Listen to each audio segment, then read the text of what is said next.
welcome. Today we're shooting a second review on the Meier skis. Zach saw the first video on the Meier skis and wanted to try them out himself. So today, Zach's gonna be talking about the Meier Wrangler 94. What did you think of the Meier Wranglers?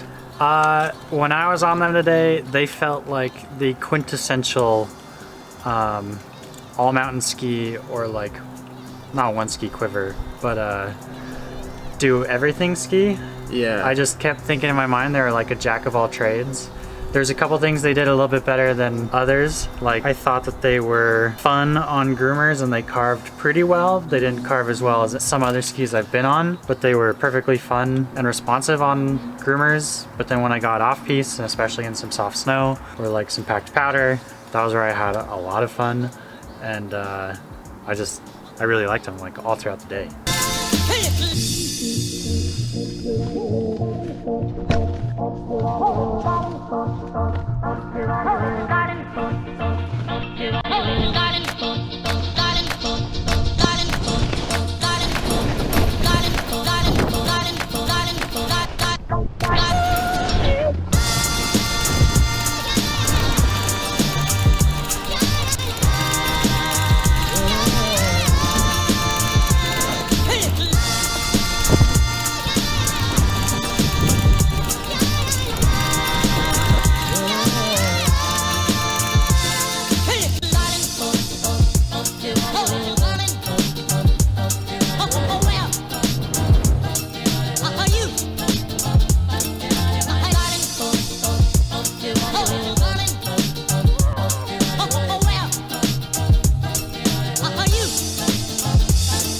Oh, I call him like a daily driver. That's what it was. Yeah. They felt perfect for a daily driver.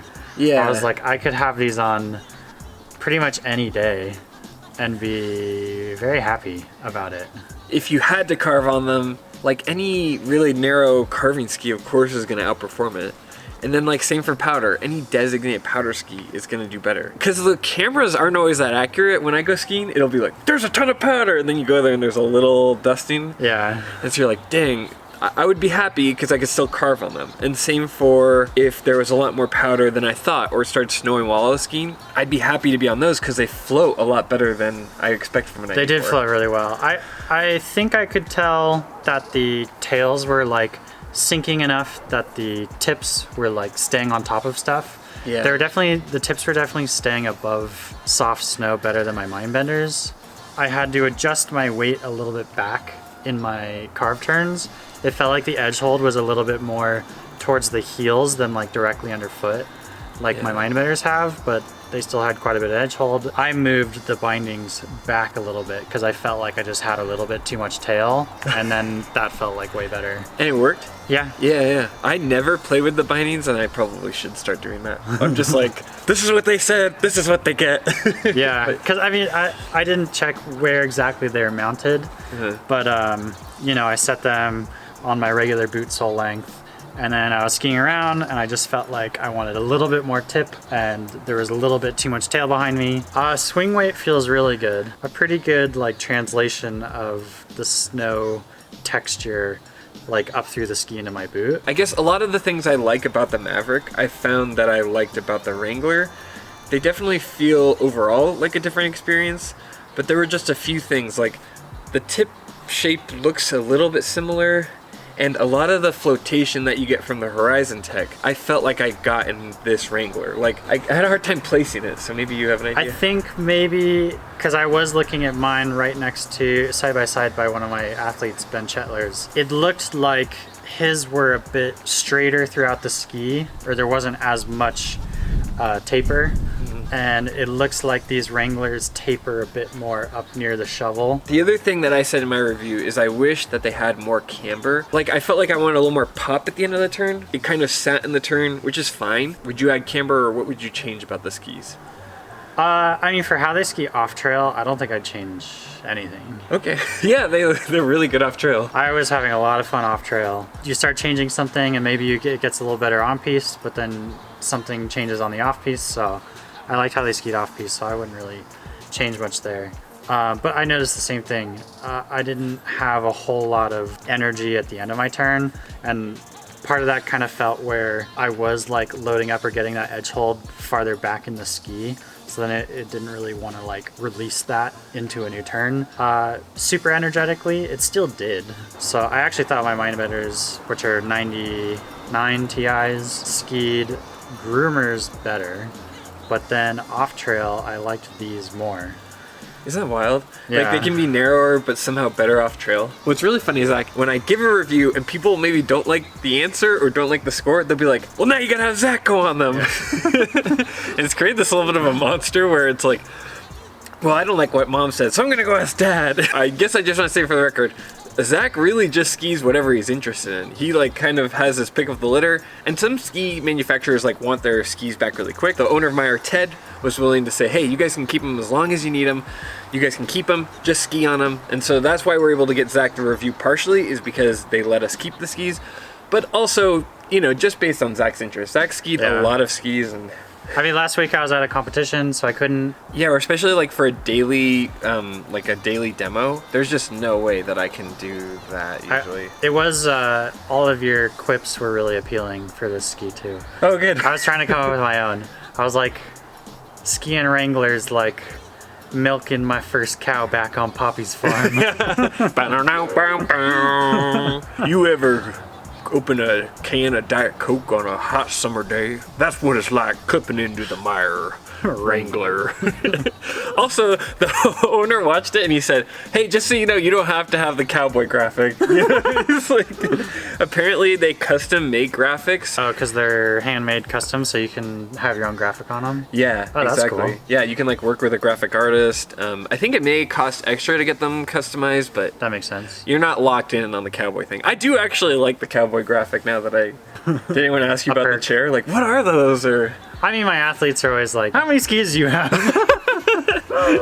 But this made me really think that, like, I want a narrower ski for days like today. That it's been, like, snowing just a couple inches on and off all throughout the week, but it's been getting skied. And then you get out there, the snow remained cold, it's still kind of soft, but it's not untracked, and these were, like, really fun.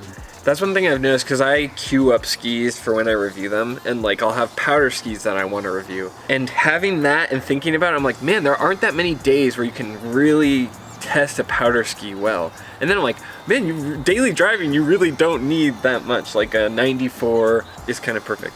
Yeah, and that's what I really liked about this ski. I just kept thinking, like, this is a really great daily driver, if there ever was a term or a ski that fits that role. Yeah, because one ski quiver is kind of a gross term. You can do it, but it's you just have to chop off either end of what you want. Yeah. Zach, you are the value king.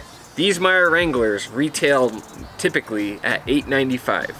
They right now are on sale for $6.95. Oh. I kind of take that, it's like it's February, early February right now, and I kind of take that as the normal price because usually you don't see the steep discounts until June, July, whatever.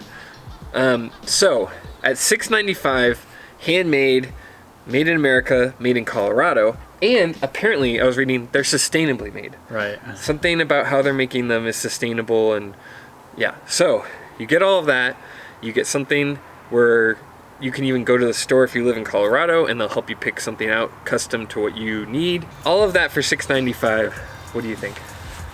I would have thought they were more expensive. Yeah. Knowing that they're handmade in the USA. It makes me wonder why all the other ones are so expensive. As the Stokely people always say, well, these are handmade. What do you expect? They're $1,200. Yeah, I mean, that seems like a really reasonable price. I think it's still hard pressed for me to not buy anything that's like over $500 that's not on like a steep discount, just because it's kind of what I've been conditioned for. But that's like if you care about ethical and paying somebody here rather than Europe or China. Yeah. That seems like a really reasonable price. Yeah, and it seems like there's actual people behind the scene where you could call them and get a response. Like, even when I've just dealt with Meier and shipping them, it's like a real dude. He's like, oh, yeah, hold on, I'm driving to the mountain. I'll text you back later. It's like, they seem very involved. It's the same thing we said about Peak Skis, where if you have an issue, I don't know their customer service. I haven't experienced that part of it, but it seems like at least you could get a hold of someone. Now the good. We're like, you kind of already talked about it, but we're like if you had to say like 3 main characteristics that were kind of highlights for this. All of its off-trail performance I liked how well the tip, if it did get in soft stuff, stayed above it. And then I liked its turn shape and just kind of snappiness. And if I wanted to, I could kind of like run it out, but and swing weight for just tree skiing, off-piste skiing in general.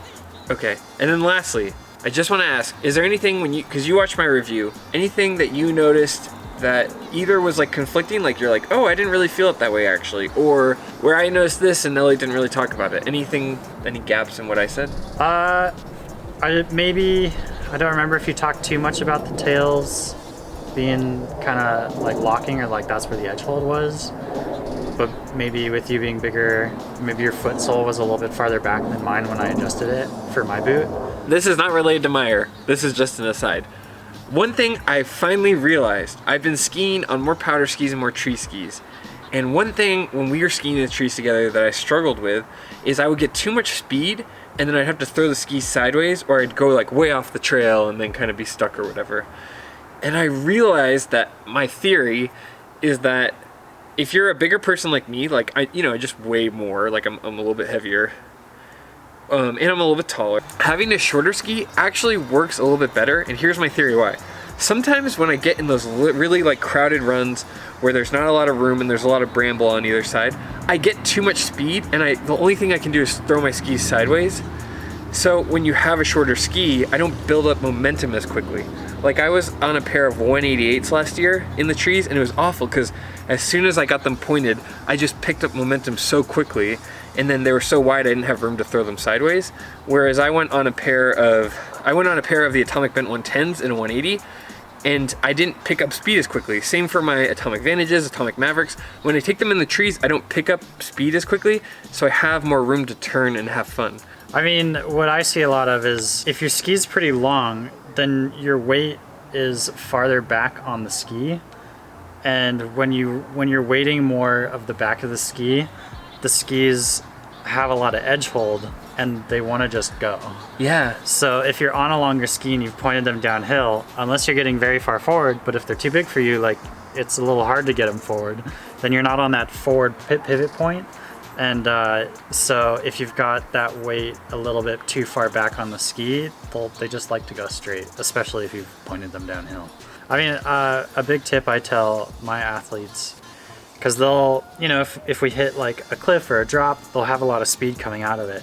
And what they always want to do is load up a single downhill ski and make a big turn until all that speed is gone. Destroys your legs. Yeah, but you run out of stamina on that one leg pretty quickly, and if you turn too much for it, you're running out of stamina, and then you're getting in the back seat at the very end, which means you're in a squat, which means you need even more strength on that leg. Mm-hmm. So I tell them, as soon as you get like a little bit tired or a little bit through the turn, switch to your new fresh leg, and then ditch a little speed right at the beginning and ride that out for a little bit, and then switch to your new fresh leg and ditch a little speed right at the beginning, and then switch to your new fresh leg. And that's been helping them a lot with controlling their speed.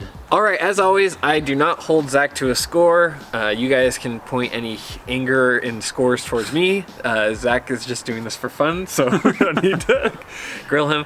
But overall, if you had a friend who wanted to buy skis and that kind of met all of these things where, I want them made in America, ethically made, I want a good ski that I can keep in my car and it will be pretty fun for any day, or I'm only going to buy one pair of skis, would you recommend these skis, just in general? I won't make you go more granular. In general, I'd recommend these skis. I mean, I think if someone I knew cared about sustainability and like the environment, or somebody else, because they don't always align, cared about it being made in America, 100% I would point them towards these skis. They're really fun.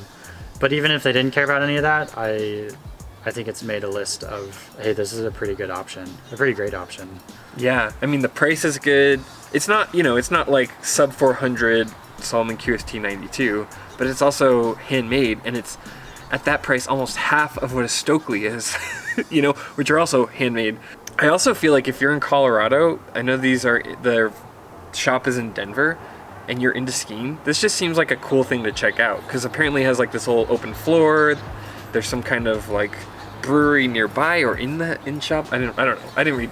I kind of skimmed it. But it seems like a cool thing. Like if you and I lived in Denver, I'd be like, oh, let's go check that out. That seems fun. You know, just if you're a hobbyist and you like kind of seeing how the sausage is made.